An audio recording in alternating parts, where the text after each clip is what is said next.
다 같이 묵도함으로 수요 예배 하나님 앞에 드리겠습니다.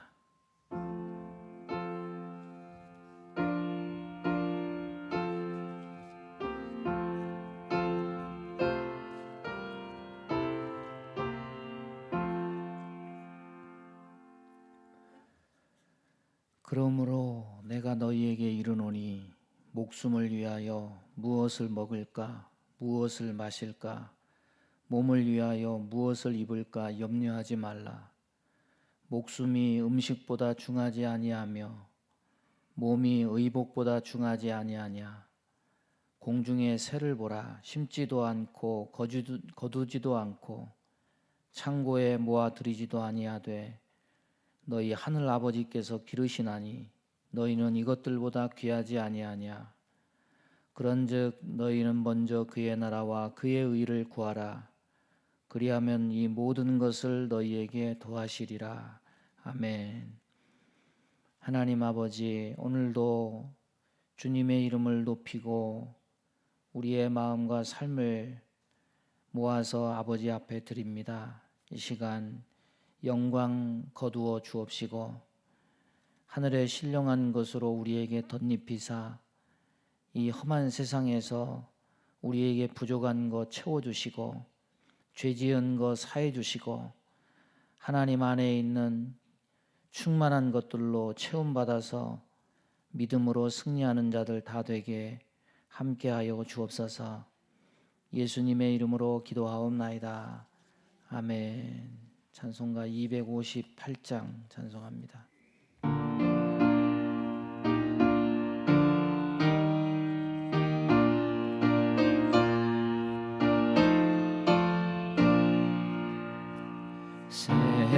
샘물과 같은 보혈은 주님의 피로다. 보혈의 죄를 씻으면 정하게 되겠네. 정하게 되겠네. 정하게 되겠네. 보혈의 죄를 씻으면 정하게 되겠네. 저도적 회개하고서 보혈에 씻었네. 저도적 같은 이 몸도 죄 씻기 원하네. 죄 씻기 원하네. 죄 씻기 원하네. 저도적 같은 이 몸도 죄 씻기 원하네. 죄속함 받은 백성은 영생을 얻겠네. 샘솟듯 하는 비권세 한없이 크도다. 한없이 크도다. 한없이 크도다. 샘솟듯 하는 비권세 한없이 크도다. 날 정케 하신 피보니 그 사랑 한없네. 동안 받는 사랑을 늘 찬송하겠네. 늘 찬송하겠네.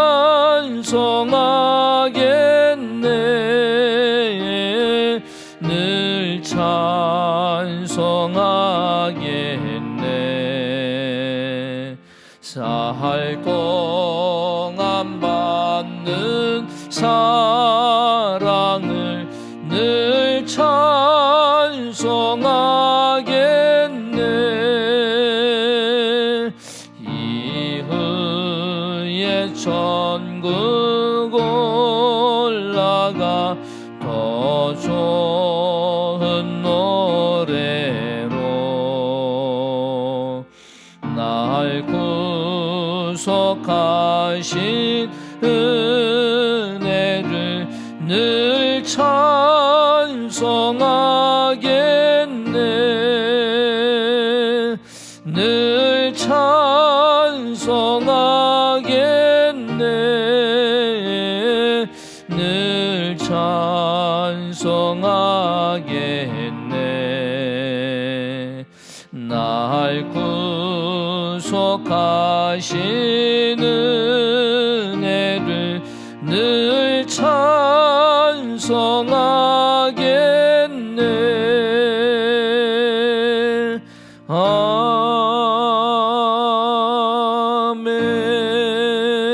아멘. 오원자 권사님 인도해 주시고 우리 다 함께 기도하겠습니다. 생명의 주관자가 되신 하나님 아버지, 주님의 은혜와 사랑을 감사합니다. 하나님, 예배 후 3일간도 주님 은총 아래 품어주시고 이 시간 건강한 몸과 마음으로 아버지 앞에 나올 수 있는 은혜를 주신 하나님 앞에 감사합니다. 하나님, 하나님의 은혜를 날마다 물먹듯이 마시면서도 그 은혜에 감사하지 못하고 그 사랑의 아버지 모든 것도 헌신도 순종하지 못하지만은 그리할지라도 하나님께서는 주의 백성들을 사랑하시고 은혜 주시고 복 주신 하나님 앞에 참으로 감사합니다. 이 시간에 저희들의 예배를 온전히 드리기를 원하옵니다. 하나님께서 예배를 받으시고 이 시간도 주께서 예배하신 은혜로 주님 충만히 내려주시옵기를 주님 기도하옵니다. 살아계신 하나님 아버지, 코로나 전염병으로 인하여서 온 세계가 들끓고 어려움과 곤고한 곳에 있지만은 하나님께서 대한민국을 사랑하시고 은혜 주시고 복 주셔서 감사합니다. 먼저 위정자들을 불쌍히 보시고 저들이 하나님 자기 기득권을 내려놓고 참으로 하나님을 경외하며 백성을 두려움과 감사로 하나님 참으로 낮은 위치에서 섬길 수 있는 저들이 될 수 있기를 주님 기도하고 소원합니다. 사랑하시는 내 하나님 아버지, 전염병으로 인하여서 수고하는 모든 의료진과 관계된 자들에게 하나님 은혜와 긍휼을 베풀어 주시기를 기도합니다. 한국교회를 사랑하시고 함께하신 하나님 아버지, 먼저 하나님의 교회들이 깨어 기도하게 하시고 낮은 자리에서 하나님의 은혜를 날마다 기다리며 주의 은총을 찬양할 수 있는, 날마다 하나님을 기쁘시게 할 수 있는 하나님 마음에 흡족한 주님의 온 백성들이 될 수 있도록 주여 은혜를 베풀어 주시옵기를 기도합니다. 하나님, 주께서 이곳에 아버지 존전을 세우시고 성전된 지체들이 모여서 예배의 처소로 함께 하신 하나님 아버지, 은혜와 사랑을 감사합니다. 이 시간도 어느 곳에 예배를 드리든지 우리 하나님이 그곳에 임재하시고 신령과 진정으로 예배드리는 큰 복을 주시옵기를 기도하고 소원하옵니다. 하나님, 주의 사자를 이곳에 목자장으로 세워주시고 날마다 양떼들에게 일용할 양식을 공급하며 아버지 날마다 영적으로 세워갈 수 있는 은혜와 복을 주신 하나님 앞에 감사합니다. 하나님, 한절기 동안에 하나님 주의 사자에게 하나님 강건함을 주시옵기를 기도하고 원합니다. 가정도 자녀도 온 삶도 주관하여 주시옵소서. 모든 기도를 들으시고 응답하실 주님 앞에 아버지 앞에 다시 한번 감사를 드립니다. 하나님 간절히 배웠기는 지금 사순절 기간에 우리가 몸도 마음도 점도 낮은 위치에서 겸손함으로 주를 사랑하며 주를 섬기는 은혜를 베풀어 주시옵기를 기도합니다. 살아계신 하나님, 하나님의 재단에 교육기관을 세우시고 오늘도 함께 하시고 날마다 은혜로 채우신 하나님 감사합니다. 하나님 청년대학부 중고등부 유초등부가 하나님 말씀 안에 믿음 안에 어디를 가든지 간에 내가 예수 믿는 자로서 당당히 세워질 수 있도록 주여 은혜를 베풀어 주시오며 성령의 곱고 바라던 말씀의 가지 지혜의 가지로 저들을 붙들어 주셨길 기도합니다. 주님 재단에 출입하며 하나님 기도하며 섬기는 온 성도들에게 함께 도와주시오되 하나님 믿음이 하나 되지 못하여서 밤낮 가슴을 부여잡고 기도하는 하나님의 자녀들의 기도를 들으시며 가정을 살피시고 온 직장 생활을 붙들어 주시옵길 기도하옵고나 합니다. 육신의 질고로 고통 중에 있는 주님 자녀들도 낱낱이 세세히 살펴주시옵기를 기도하옵고나 합니다. 하나님 각 목장을 세우시고 목장마다 하나님 각각 이름을 주시고 각 목원들을 붙여주셨사오니 하나님 감사합니다. 올해는 참으로 이 소모임이 회복될 수 있는 은혜가 되기를 기도합니다. 소모임이 활성화되어서 하나님의 자들의 더욱더 아버지 포도나무에 가득 붙이가 아버지 열매가 다 잘 맺을 수 있도록 도와주시옵고 하나님 연말에는 내 아버지 잘했다 칭찬 듣고 하나님 칭찬받고 사랑받는 귀한 기관들과 목장들과 목원들로 주여 도와주시옵소서. 오늘도 말씀으로 함께 하실 주님을 기다립니다. 부활하실 주님을 사랑합니다. 우리를 사랑하시고 은혜 주시고 부활의 소망을 가진 예수의 이름으로 감사하며 기도하였습니다. 아멘.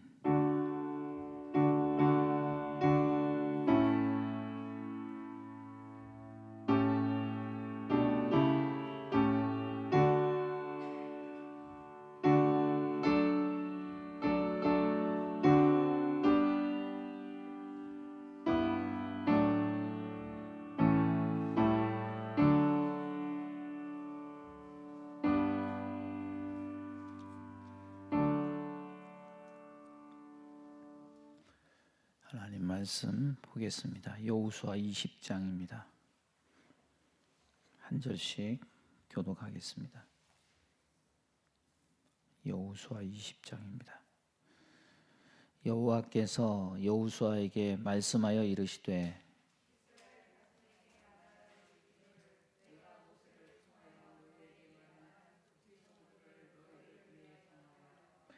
부지 중에 실수로 사람을 죽인 자를 그리로 도망하게 하라. 이는 너희를 위해 피의 보복자를 피할 것이니라.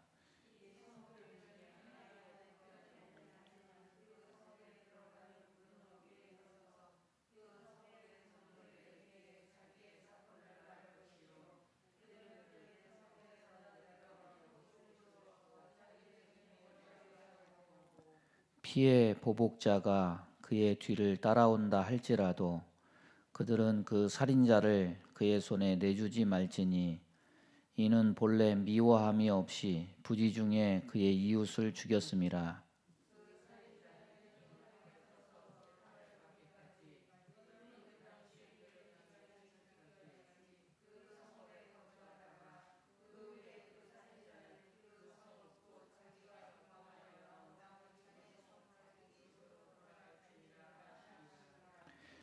이에 그들이 납달리의 산지 갈릴리 게데스와 에브라임 산지의 세겜과 유다 산지의 기럇 아르바 곧 헤브론과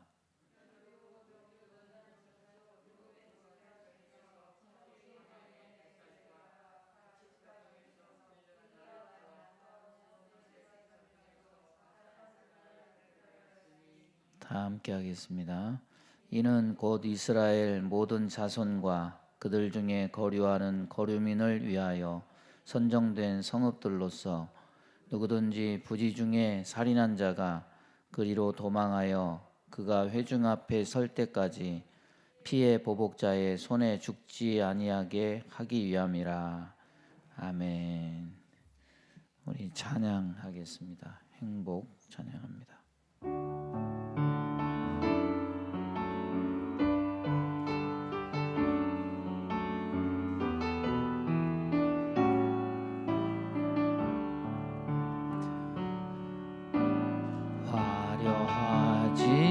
많아도 정결하게 사는 삶, 가진 것이 적어도 감사하며 사는 삶, 내게 주신 작은 힘 나눠주며 사는 삶, 이것이 나의 삶의 행복이라오.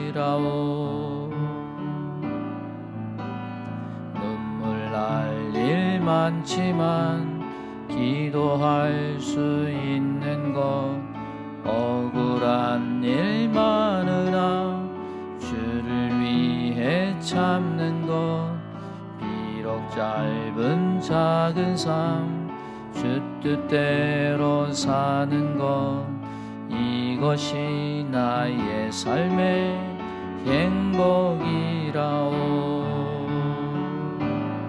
이것이 행복이라오. 세상은 알 수 없는 하나님 선물, 이것이 행복이라오. 하나님의 자녀로 살아가는 것, 이것이 행복이라오. 눈물 날 일 많지만 기도할 수 있는 것, 억울한 일 많으나 주를 위해 참는 것, 비록 짧은 작은 삶 주 뜻대로 사는 것, 이것이 나의 삶의 행복이라오. 이것이 행복이라오. 세상은 알 수 없는 하나님 선물, 이것이 행복이라오. 하나님의 자녀로 살아가는 것, 이것이 행복이라오.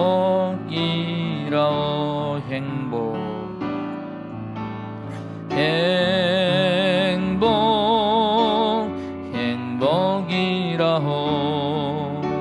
세상은 알 수 없는 하나님 선물, 이것이 행복이라오. 하나님의 자녀로 살아가는 것, 이것이 행복이라오.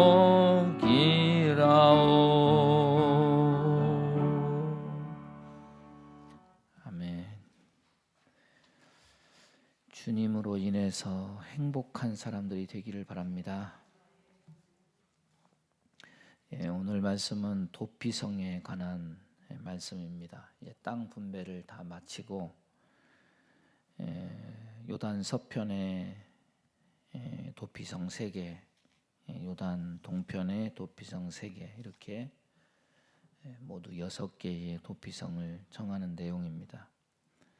이것은 민수기 35장과 신명기 19장에도 나와 있는데, 모세에게 하나님께서 주신 명령을 이행을 한 겁니다. 우리가 이게 지금으로부터 거의 한 4,000년 된 역사잖아요. 그러면 지금 어떤 나라의 제도나 법 체계나 치안이나 이런 걸로 우리가 그 시대를 생각을 하면 안 되고, 옛날에는 지금 우리가 이렇게 있는 경찰 제도 이런 것도 없고, 검사나 판사 이런 제도도 제대로 정립이 안 된 상태입니다. 그래서 국가가 어떤 질서 있게 조사를 하고 재판을 하고 형을 집행하는 이런 제도를 갖출 수가 없었습니다. 그렇기 때문에 자기들 안에서 뭔가 정의를 행해야 되는데, 정의라는 거는 잘못한 건 벌을 주고, 이런 어떤 질서가 잡혀져야 어떤 강도라든지 나쁜 일을 한 사람이라든지 이런 것을 잡아놔야 사회가 안정이 되잖아요. 그래서 그 당시에 12지파로 이렇게 돼 있었지만은 우리가 사사기를 보면 알 수 있듯이 되게 혼란스럽지 않습니까? 신앙적으로도 그렇고 도덕적으로도 그렇고, 이게 다 어떤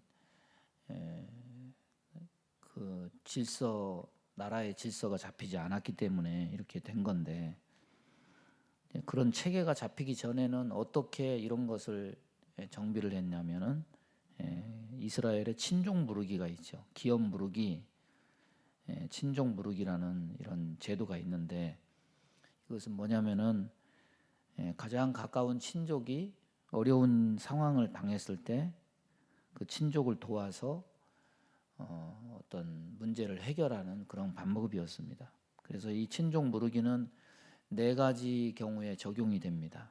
하나는 뭐냐면 사람이 노예로 팔렸을 때, 자기 친족이 노예로 팔렸을 때, 빚에 쪼들려서 노예로 팔렸으면은 가까운 친족이 빚을 청산해주고 노예에서 해방시키는 그런 거였습니다.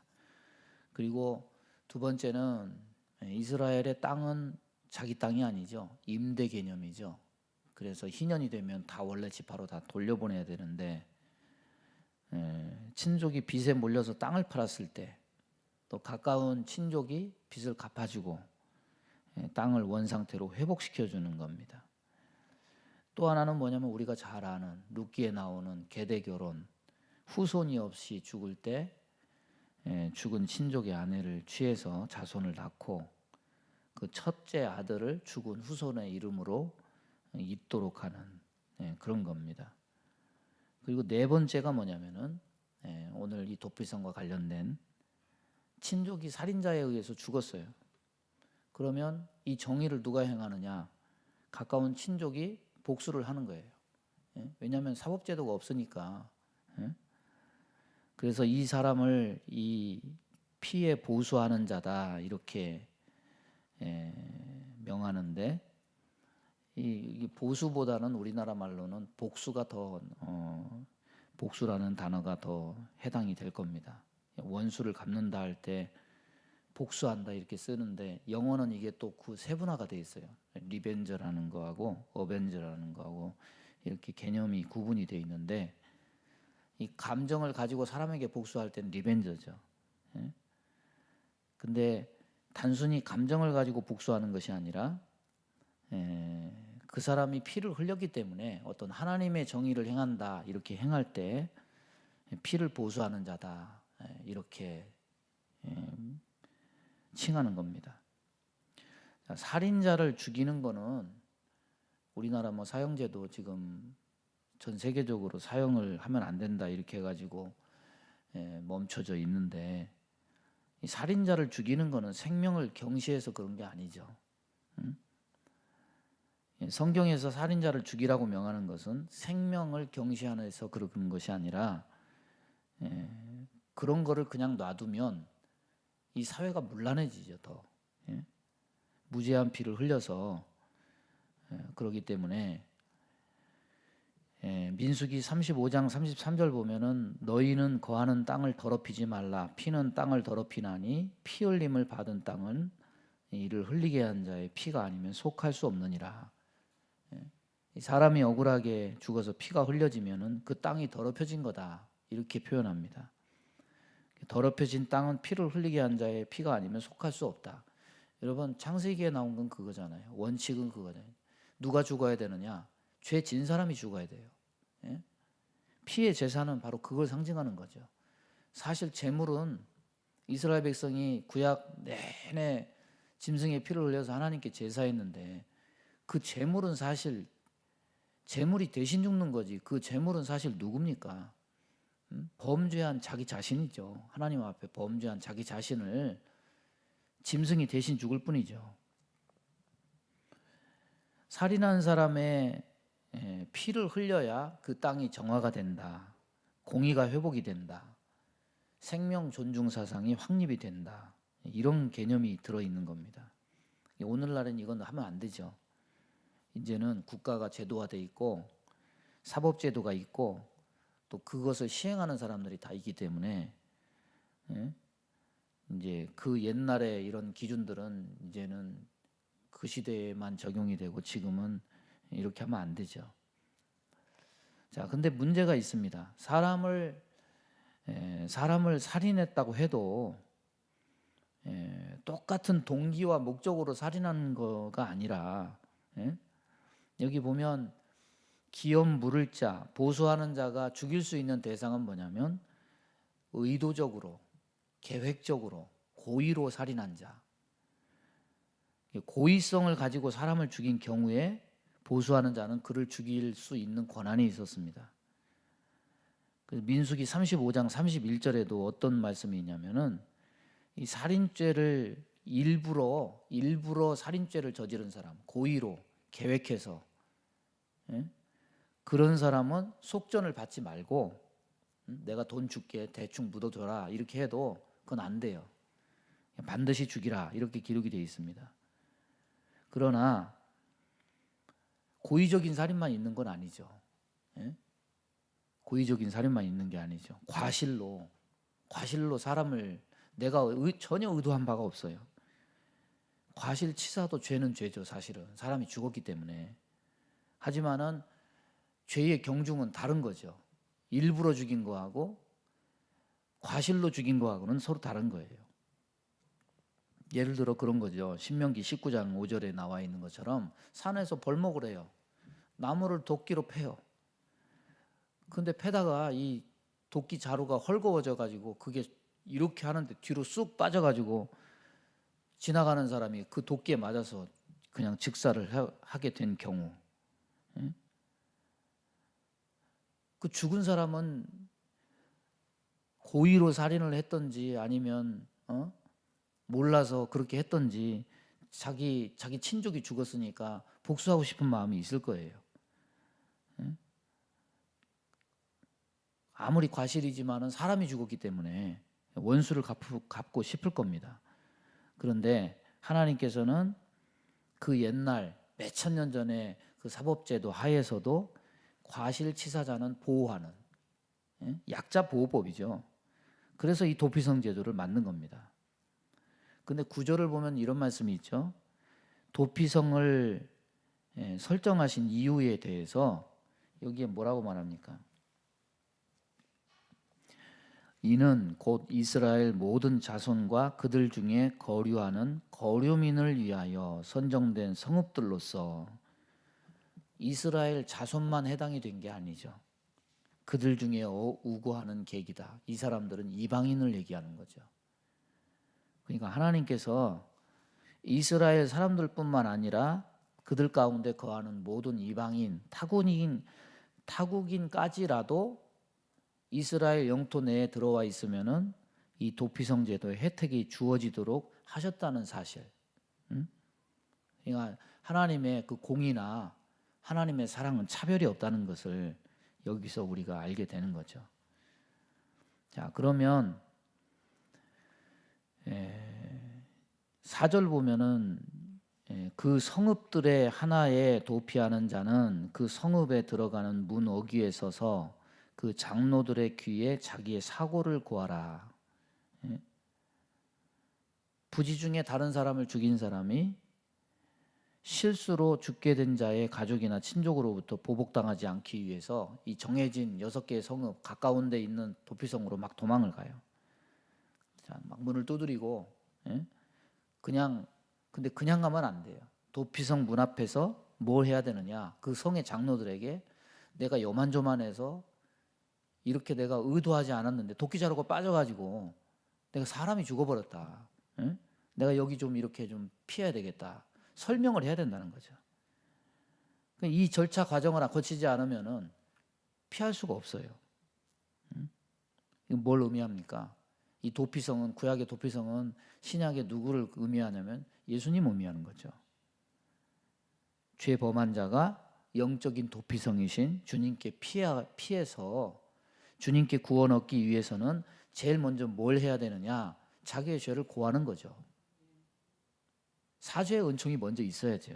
회개하는 자에게 사죄의 은총을 주는 거죠. 아무런 악의 없이 실수나 부주의함으로 다른 사람을 죽게 했다 할지라도 그 자리에 머물러 있으면 피해 보수자가 와서 보복을 당하게 돼요. 사람은요, 눈에는 눈, 이에는 이라고 그러지만은 사실은요, 전쟁이라는 건 어떻게 나는 겁니까?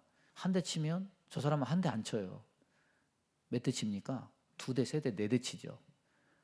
그러면 또 당한 사람은 또 그냥 안 쳐요. 4대, 5대 치지 않아요. 10대, 20대 치지. 그렇게 하다가 골이 깊어지죠. 응? 그래서 이 복수하는 것, 보복하는 것, 이거를 참 방지를 해야 되는데, 방지를 해야 되는데, 특히 의도하지 않았는데 이렇게 사람을 죽였을 경우 이건 뭐 보호받을 필요가 있는 거죠. 하지만은 도피성분에까지 와서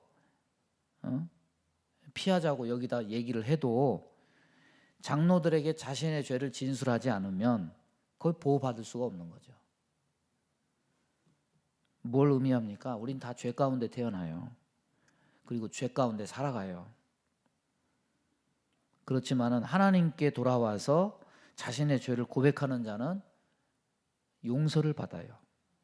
도피성 안에 피할 수가 있어요. 하나님은 죄인이 회개하는 것을 기뻐하십니다.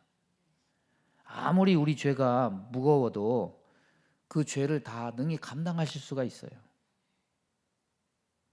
도피성으로 가는 길이 넓고 가까워도 그리고 언제든지 죄인이 찾아올 수 있도록 문을 열어놓고 성읍 장로들이 기다리고 있어도 이 6개의 성은요, 거리 계산에 따라서 만든 거예요. 사실은 동편에 3개, 위에서부터 아래 이렇게 가까운데 피할 수 있도록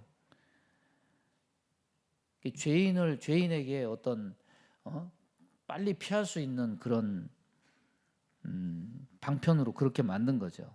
그렇지만은 그런 편리성을 그들에게 주었다 할지라도 죄를 고백하고 도움을 요청하지 않으면 소망이 없어요.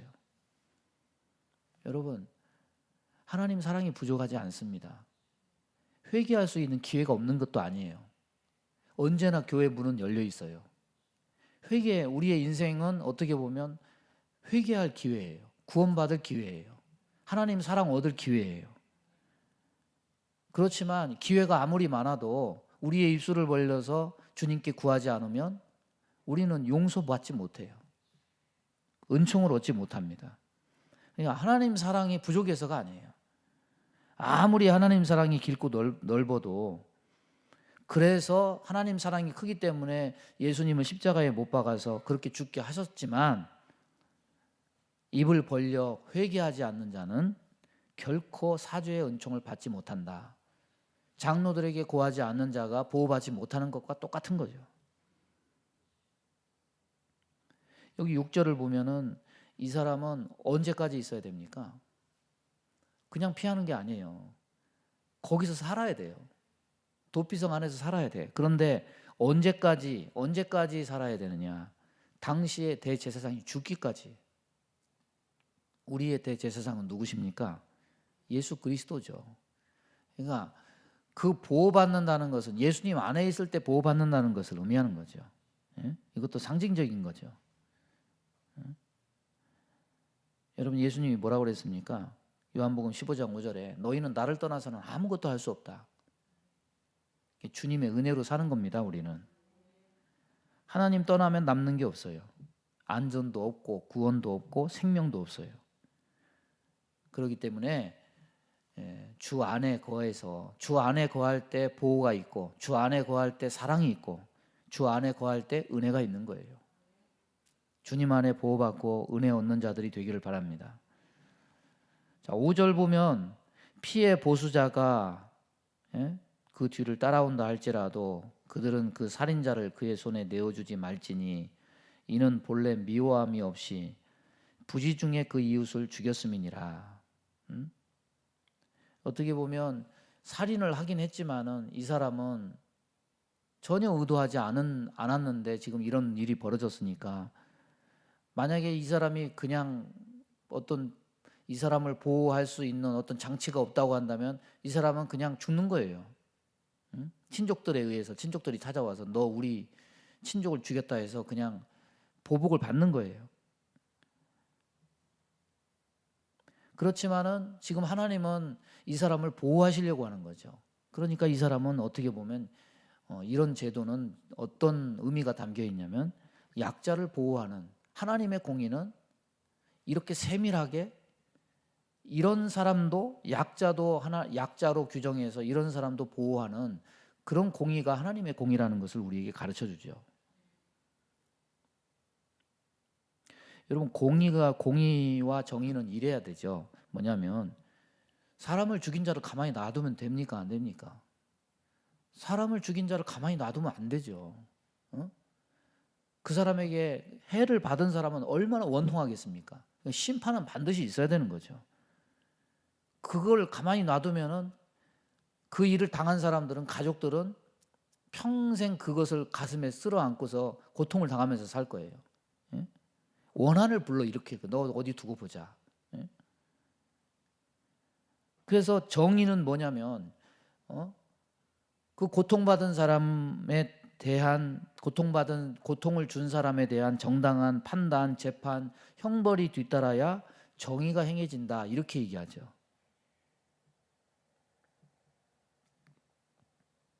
그런데 그 사람을 죽인 자를 심판을 했어요. 심판을 했는데 근데 나중에 알고 보니까 그 사람이 아니야. 이런 일 많죠. 이것 또한 그 죽은 사람은 불명예까지 뒤집어 쓰고 얼마나 또 죽은 사람은 원한에 사무칩니까? 그러니까 이게 어느 형평성이 있어야 되는 거죠.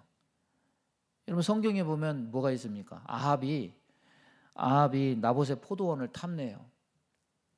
이 아합 왕이 되게 보면은, 어떻게 보면은 이세벨에게 조종도 많이 당하고 그랬는데, 어느 날 갑자기 이 아합이 밥도 안 먹고 침울하게 그래가지고 있으니까 이 이세벨이 왜 그러냐고 물어요. 그랬더니 저 나봇의 포도원이 참 좋은데 내가 그거 웃돈을 얹어줘가지고 좀 팔라고 그랬더니 안 팔아가지고 내가 지금 마음이 상해가지고 그런다고. 그러니까 이세벨이 어떻게 합니까?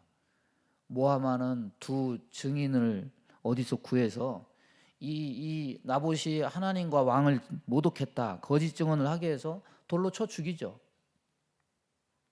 그 하나님은요, 이 백성 중에 어떤 한 사람인데 이 사건을 굉장히 중대하게 보십니다. 그 한 사람이라고 해서 하나님이 그냥 묻어가는 게 아니라 굉장히 그것을 악하게 보시고 중대하게 여기세요. 나중에 아합과 이세벨 모두 그 이상의 형벌을 받아요. 개들이 그 피를 핥고 참혹하게 죽죠. 나봇보다 더 참혹하게 죽어요. 이 하나님의 정의는 이런 거죠. 이런 일들을 통해서 뭐가 드러나냐면, 세상에는 이 모든 것을 옳게 판단하시는 하나님의 공의가 분명히 있다, 이것을 보여주는 겁니다. 창세기에 보면은 야곱의 딸 디나가 성폭행을 당하니까 시므온과 레위가 칼을 들고 가서 온 성사람을 다 도륙하죠. 야곱이 책망하니까 이 시므온과 레위가 하는 말이 뭐냐면, 저들이 우리 누이를 창녀같이 대우함이 옳으니까 그랬어요. 옳으니까 정의죠, 정의. 여러분, 성폭행한 거는 잘못한 거죠. 그렇지만 저들이 간과한 것이 있습니다. 그렇다고 그러면 온 성사람을 그렇다고 해서 다 도륙한 것은, 그건 또 잘한 일이냐? 당사자 한 사람만 죽인 게 아니에요. 그 일과 아무 상관도 없는 많은 사람들을 한꺼번에 도륙한 것은 또 다른 범죄예요.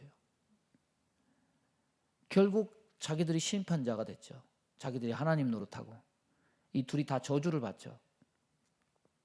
이 하나님의 공의라는 거는 억울한 피해자까지 살피시는 공의라는 거죠.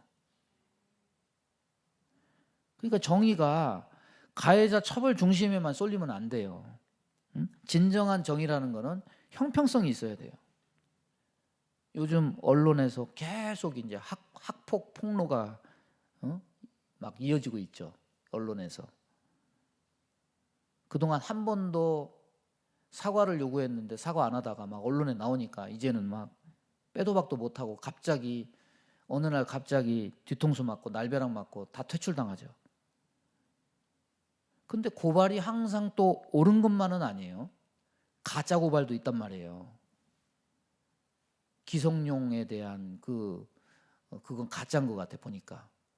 본인 얼굴도 되게 당당하고, 오히려 피해자가 요리조리 발뺌하는데 항상 그러면 고발이 모든 고발이 다 정의는 아니에요. 이런 방송에 나오는 거 고발했는데 억울한 고발도 있죠. 제일 기억나는 게 이영애 씨. 그 보령 머드팩 해가지고 대박 났는데 돈 많이 벌었죠. 근데 그 뭐 PD 수첩인가 뭐가 잘못 보도해가지고 사업이 망하고 그 일로 인해서 병까지 얻어가지고 죽죠. 이 정의라는 이름으로 또 다른 폭력이 양산되는 거예요. 요즘에 경찰 고문에 못 이겨가지고 살인죄 누명을 쓰고 몇 년간 옥살이를 했냐면 21년 옥살이를 했어요. 나중에 보니까 자기가 한 게 아니야. 국가에서 25억인가 보상하는데 결혼도 못하고 그 청춘 다 보내고 감옥에서 다 보냈는데 25억 없어 차라리 25억 안 받고 내 삶을 돌려받는 게 낫지. 이 정의가 아니잖아요. 정의를 빙자한 또 다른 희생자 이런 것들이 법에 의해서도 많이 나오고 세상엔 이런 불의가 분명히 있어요.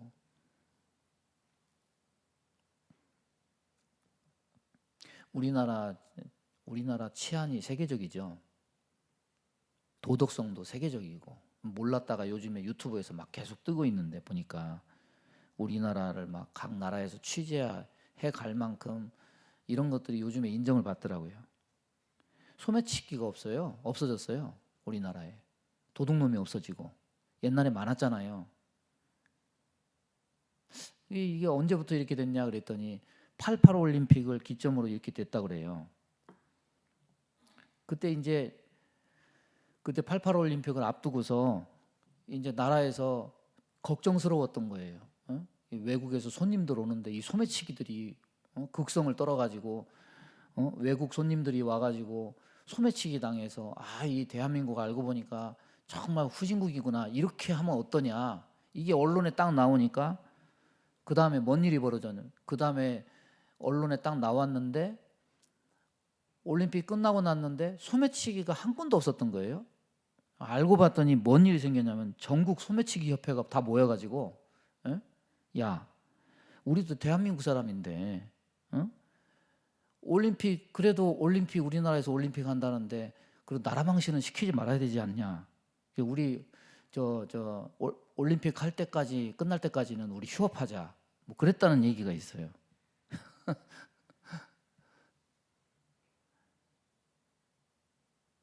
여러분 참 지금은 좋은 상태죠. 좋은 상태. 하지만 법이 있고 경찰이 있고 어떤 이런 치안 질서가 잘 돼 있어도 정의라는 이름으로 행해지는 한쪽으로 기울어진 판결, 이 다수에 의한 폭력 방지를 위한 이런 것들 많이 애를 쓰지만 그게 잘 안 돼요.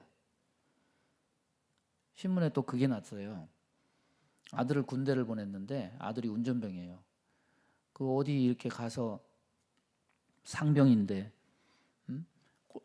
좀 이렇게 체격이 있는 한 100kg 정도 되는 그런 병사였는데 이렇게 운전을 하고 가서 차를 잠깐 주차해놓고 그 연병장에 보면은 꼴대가 있잖아요. 꼴대를 이렇게 잡았어요. 이제 몸 좀 풀려고 이렇게 잡았나 봐. 근데 그 꼴대가 이렇게 하면서 뚝 끊어지면서 뒤로 넘어가가지고 그 꼴대 그거에 이렇게 맞아가지고 그냥 사망을 한 거예요.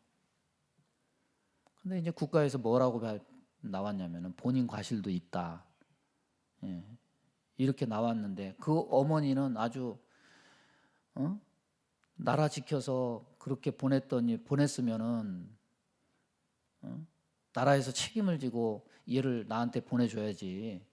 어떻게 이렇게 사람을 억울하게 하느냐, 이렇게 얘기를 하면서 이제 그 사건을 다시 국가에 진정을 해가지고 다시 재판을 받았는데 새로운 사실이 발견이 된 거예요.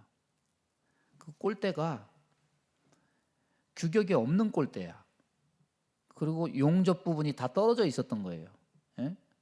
용접 부분이 다 떨어져 있고 밑에 이렇게 밑에 꼴대가 이렇게 있으면은 밑에도 이렇게 그 철봉이 이렇게 철골이 이렇게 있어야 되는데 그것도 없어.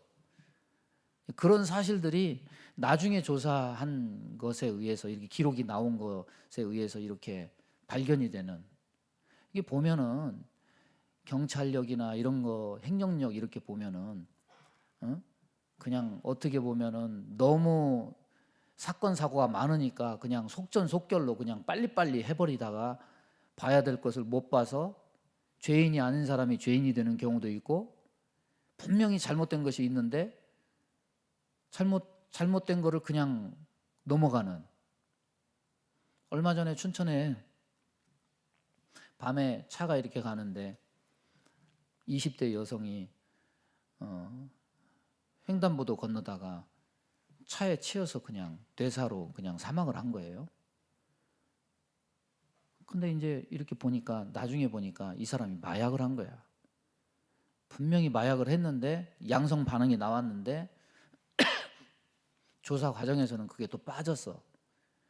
뭐 이런 것들. 예? 자세히 보면은 분명히 잘잘못 이런 것들이 분명히 나오는데도 불구하고 굉장히 이런 어떤 허점들이 굉장히 많죠. 우리 눈이 굉장히 부정확해요. 못 본 것을 봤다고 하기도 해요. 또 사람 마음이 매우 간사해가지고 죄를 피하려고 안 본 것도 봤다 그러고 또 말을 했다가 또 말을 바꾸기도 해요. 우리가 정의나 공의를 가해자 처벌만 중요한 것이 아니라 피해자가 생기지 않도록 보호하는 것도 중요하다는 거죠. 부지 중에 실수한 자들을 고의로 범죄한 자들과 함께 취급하는 것을 하나님이 원하시지 않는다. 하나님은 죄인에게는 회개할 기회를 허락하시고 허물이 있는 자는 그 허물을 가리우시는 하나님이시다. 한번 따져보세요. 정의는 누가 부르짖는 겁니까? 피해자가 부르짖습니까? 가해자가 부르짖습니까? 피해 입은 사람이 정의를 부르짖죠. 가해한 사람은 정의 부르짖는 거 한 번도 못 봤어요. 왜? 자기가 죄졌기 때문에. 사람은 이중잣대라는 거죠. 그러니까 온전한 모든 것을 판단하실 수 있는 분은 하나님이셔요. 물론요, 부지 중에 도끼자루 빠져가지고 자기 친족이 죽은 사람은 또 얼마나 억울해요. 억울해. 그러나 그 사람의 억울함도 있지만 저 사람의 의도치 않은 그것을 누가 판단하느냐? 하나님이 판단하신다. 우리는 이 형평성각, 정의와 공의 사이의 이 형평성, 그것을 하나님이 판단하신다. 이것을 항상 기억해야 된다는 거죠. 그러니까 너무 복수심에 불타서 이러는 것도 이것도 문제예요. 우리는 그것도 누구에게 맡겨야 되느냐? 하나님께 맡겨야죠.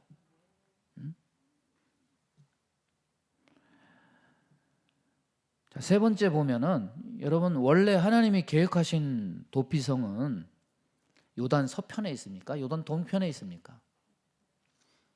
여러분, 하나님이 약속하신 땅은 요단 서편이죠. 동편은 원래 하나님께서 주시는 땅이 아니에요.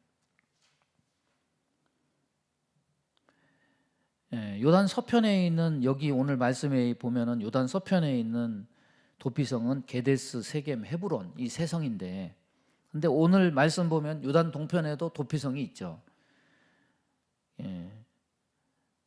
르우벤 지파, 갓 지파, 므낫세 반 지파. 여기 보면 르우벤 지파를 위하여서는 베셀, 갓 지파를 위하여서는 길르한 라못, 므낫세 반 지파를 위하여서는 바산 골란. 이렇게 세 개의 요단 동편의 도피성이 지정이 되어 있습니다. 근데 이 도피성 제도를 땅을 다 분배하고 그제서야 이것을 제정한 게 아니에요.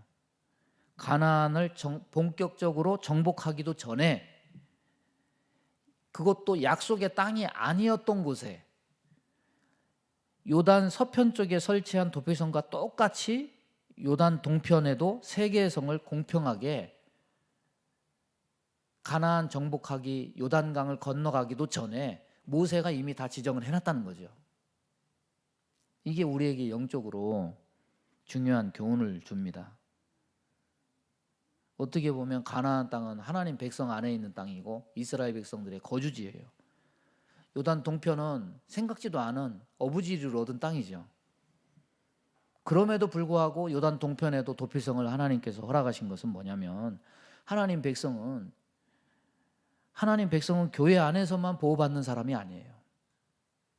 교회 안에서도 보호받지만 교회 밖에서는 더더욱 보호를 받아야 돼요. 또 하나님은 하나님이 정하신 영역 안에서만 이스라엘 백성을 보호하신 것을 원하신 것이 아니라 원래 정하지 않았던 지역에서라도 약속의 땅에서와 똑같이 이스라엘 백성을 보호하기를 원하셨다는 거예요. 여러분, 시간적으로도 그래요. 가나안을 정복했기 때문에 도피성을 주시기도 하셨지만은 본격적으로 일하시기 전에도 하나님은 이스라엘 백성에게 피할 곳을 지정해 주셨어요. 정리를 하면 하나님은 자기 백성을 보호하시는데 어떤 영역, 사명, 시간 이런 걸 구분하지 않고 영역을 초월해서, 사명을 초월해서, 시간을 초월해서 공평하고 똑같이 자기 백성을 보호하시기를 원하셨다는 거예요. 왜 그렇습니까? 이건 딱 하나의 이유예요. 딱 하나의 이유. 따라서 해보겠습니다. 자기 백성이 거기 있었기 때문이다. 그 이유예요. 그러니까 하나님에게 제일 중요한 것은 뭐냐면 장소, 시간 이게 아니라 자기 백성이에요. 자기 백성이 거기서 살면 하나님이 보호하시는 거예요. 자기 백성이 그 시간에 있으면 하나님이 보호하시는 거예요. 꼭 장소 때문만이 아니라 사명 때문만이 아니라 자기 백성이, 하나님의 백성이 거기 있었기 때문에 하나님은 도피성을 만드시고 지정하셨다는 거예요. 그러니까 하나님께서 우리가 교회 안에 기도할 때만, 예배할 때만, 헌신 봉사할 때만 우리를 보호하시는 것이 아니에요. 세상 삶 속에서도 우리를 보호하십니다. 어쩌면 우리는 교회 밖에 있을 때 더 보호를 받아야 돼요. 하나님은 우리가 하나님의 흔적을 전혀 발견치 못하는 곳과 같은 곳일지라도 피난처가 되시고 도피처가 되신다. 말씀을 정리하면 이 도피성 제도는 우리가 간과하기 쉬운 것들에 대해서 생각하게 합니다. 여러분, 이스라엘 백성은 노예였어요. 땅이 없어요. 땅이 없이 노예로 살던 사람들이에요. 지금까지는 어떻게 보면 약자였어요. 그리고 보호가 필요한 사람들이었습니다. 그런데 하나님의 계획과 은혜 아래 저들에게 땅이 생기고 힘이 생겼어요. 힘이 생기기 시작하면 간과하기 쉬운 것이 생깁니다. 자기가 약자였다는 것 금방 까먹어요. 부해지면요, 가난한 시절 잊기 쉬워요.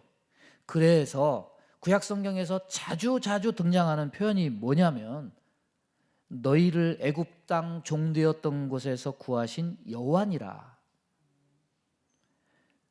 너희는 고아와 과부를 잊지 말아라. 그리고 너희는 애굽에서 애굽 사람들한테 은혜를 입었던 것을 잊지 말아라. 그런데 이제는 땅이 생기고 뭔가 이제는 위치가 생기고 그러다 보면 칼자루 쥐고 정의를 행하는 위치에 서서 막 휘두르다 보면 성급하게 휘두르는 칼에 상처 입는 사람이 발생하기 마련이죠. 따라서 이 도피성은 여러 가지 의미를 지니는 겁니다. 약자를 보호하는 제도이기도 하고 하나님의 공의가 어떤 것인지 가르쳐 주기도 하고 죄인들의 도피성이신 예수 그리스도, 이것을 상징하기도 하는 겁니다. 우리는 우리의 도피성 되신 주 안에 살아야 돼요. 날마다 이 보호하심 아래 하나님의 은혜 아래 사는 저와 여러분 되기를 주님의 이름으로 축원합니다. 기도하겠습니다. 하나님 아버지 감사합니다. 우리의 피난처 되신 주의 그늘 아래 우리가 피할 때 우리가 보호받고 우리가 용서받고 우리가 치유받게 됨을 믿습니다. 하나님, 주의 품 안에서 떠나지 말고 대제사장 되신 우리의 재판장이신 주 안에 항상 그 사랑을 연모하면서 기뻐하면서 감사하면서 하는 주의 백성 다 되게 인도해 주옵소서. 예수님의 이름으로 기도하옵나이다. 아멘. 286장 찬송합니다.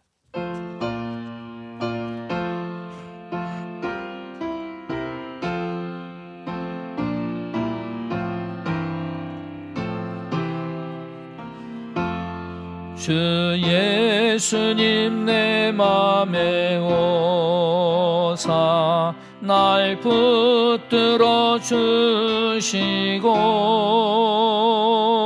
내 마음에 새 힘을 주사 늘 기쁘게 하소서. 사랑의 주 사랑의 주 내 마음속에 찾아오사 내 모든 죄 사하시고 내 상한 맘 고치소서.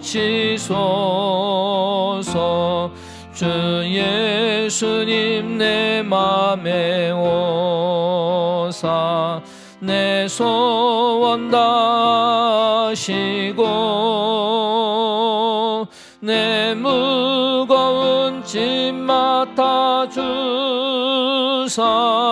참 평안을 주소서. 사랑의 주 사랑의 주 내 마음속에 찾아오사 내 모든 죄 사하시고 내 상한 맘 고치소서. 주 예수님 내 맘에 오사 날 정결케 하시고 그 은혜를 내 맘에 채워 늘 충만케 하소서. 사랑의 주 사랑의 주 내 마음속에 찾아오사 내 모든 죄 사하시고 내 상한 맘 고치소서. 주 예수님 내 맘에 오사 내 길 인도하시고 주 성령을 내 맘에 채워 늘 충만케 하소서. 사랑의 주 사랑의 주 내 마음속에 찾아오사 내 모든 죄 사하시고 내 상한 맘 고치소서. 아멘.